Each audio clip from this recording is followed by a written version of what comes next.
นตกหนักเลยครับเนี่ยตอนนี้นะมาถึงบ้านแล้วหนักเลยนะครับนี่วันนี้โอ้โห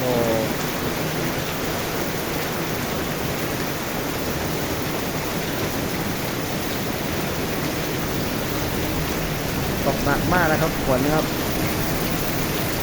นี่ครับ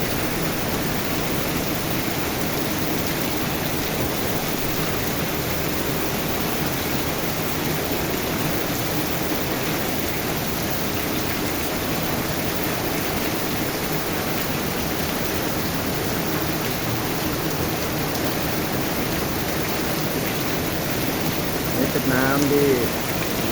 นี่นะหน้าบ้านนะฝนตกนะครับรักษาสุขภาพกันด้วยนะครับตกหนักมากนะครับ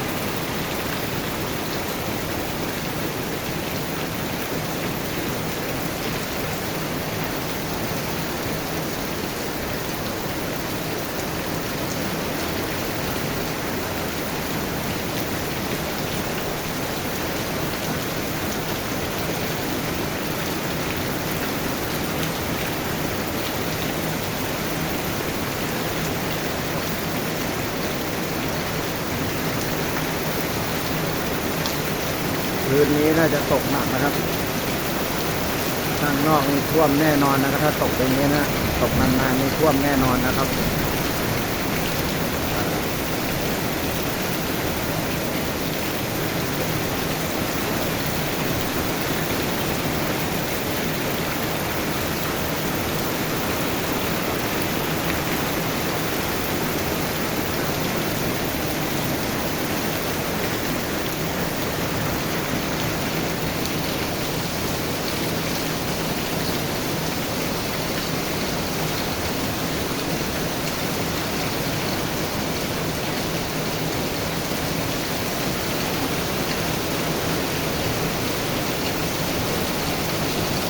ฝนตกก็ชุ่มฉ่ำนะครับ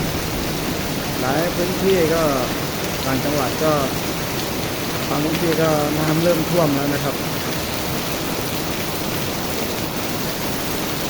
กทมวันนี้ไม่แน่นะอาจจะท่วมก็ได้ถ้าตกหนักขนาดนี้นะครับข้างในแถวสุขุมวิทบางนาแถวศรีนครินทร์พัฒนาการแถวลาดพร้าวนี่นะแถววิภาวดีรังสิตไม่แน่นะครับวันนี้โหตกหนักจริงๆครับ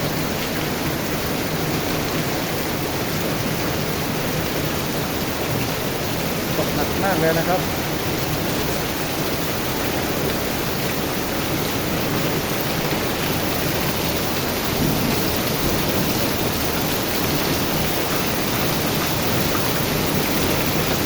หนักมากเลยนะครับ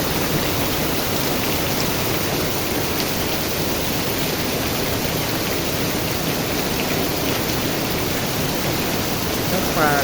กดไลค์กดแชร์กดติดตามช่องเขมชาติชาแนลด้วยนะครับกดไลค์กดแชร์ช่องเขมชาติชาแนลด้วยนะครับ